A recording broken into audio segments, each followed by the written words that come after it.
Hello, hello, and welcome to Talking to Food Safety Professionals. My name is Dr. Jenny Lynn James, and I am a food scientist with over 25 years of experience in the industry. With me today is Victoria Dupont, all the way from United Kingdom. Hello, Victoria. Hi, Jenny Lind. It's a pleasure to be here with you today. Thank you so much. And now Victoria is an auditor, a consultant, and a BRCGS approved trainer. So, Victoria, tell us a little bit about how you got started in this field. Well, I've had about 40 years, I hate to say it now, of experience in various industries. And I really moved into food safety when I started my own company in 1997. Okay. I started a contract packing company and I grew the company dealing with many different products in many different industries from food, non-food, consumer goods, retail, and textile manufacturing services, food and confectionery industries. And then, of course, I got BRC food standard and storage and distribution in my facility. And then the next step was getting passed off with all of the retailers and blue chip companies. So I was approved with companies like Marks and Spencer's, Sainsbury's, Tesco's, L'Oreal, Yes. um, Morrison's, etc. So it was a very exciting journey that I had there. Excellent. And in terms of roles that you have played over the years, now you said you started your own business, but how did you come to start this business? I'm curious. Well, it was quite interesting, really. I've had quite a varied experience over my career. I started working for a company called Dawson Fur Fabrics, which was part of a big Dawson International textile company, Mhm. Pringle, Braemar, Ballantyne, etc. I actually started there as a receptionist when I was 19, and within 9 years, I was UK and export sales manager. Okay. Then, after 2 years, I was promoted over onto the sportswear department as operational manager, where I had to source, cut, make, and trim external manufacturing expertise to get garments manufactured from design through to in stock, ready for the Yes, client. yes. The actual company closed, and I moved to Mamas and Papas. And I was national account sales manager at Mamas and Papas for 2 years.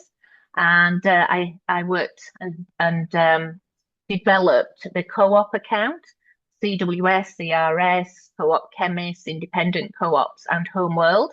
And I grew my account from 900,000 to 4 million in 18 months. Wow. Fantastic.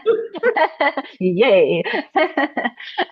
And then I moved to a company called Regent Group, when this is really where my transition happened. Um, Okay. I went as a business development manager for contract packing, finishing, and envelope divisions. Ah, They closed the contract packaging division down, and my clients that I'd onboarded which were many food customers, yes. asked me if I would be interested in taking their accounts and setting up my own company.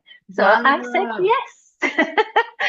And that's how it all happened in Excellent. 1997. Excellent. What a story. I'm so impressed. Excellent. And so now tell us about your consulting business. Okay, so in 2019, because I had Prima Packaging, my contract packing company, for 24 years, Yes. I diversified and changed the name to Prima Auditing System Solutions. Okay. So, yeah, which was Prima Pass. I ran that until 20, I think it was, sorry, apologies, until 2024, in Yes. December 2024. I handled consultancy clients. I became a BRC packaging auditor. Yes. Um, S&D auditor for BRC, and then I was invited to become an approved trainer and work for BRC Academy, Oh, which I still cool. do today. Yes, yes, yes. Yes. But Excellent. I had a little bit of a turn. In June 24, I was headhunted by a certification body and I closed my company down Wow. after all those years, and Yeah. I went to work for this company as Global Technical Scheme Lead for SEDEX and SMETA.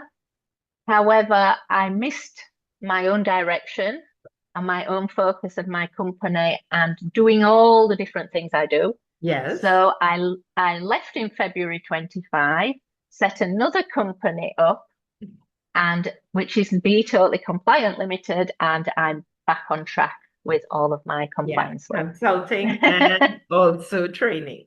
Excellent. Yes. Free. Now, we have a lot of students who might be listening to this and they want some guidance as to, if they're in school, what can they study if they want to get into the food industry? So can you give any ideas to students or new graduates what they can do to get into the food industry, get into food safety? It's quite difficult for students and young people these days to enter into the food industry, hence why a lot of the auditors or the trainers are more mature because they need the experience. However, I think the BRC professional program has done some work with universities about entrance into food safety. So Yeah. it would be a good point to perhaps contact the RCGS team for some, help and guidance. I'd also say maybe join some institutes as well. Yeah, Okay. as a student membership, because that's always helpful in giving Yes. a pathway. Get a mentor. There's loads of people within these institutes and bodies that want to mentor young people and pass on their experience. I actually work with the CQI as a mentor, Okay. um, which has been very useful to some of the people that I've helped. And I'd say just keep persevering.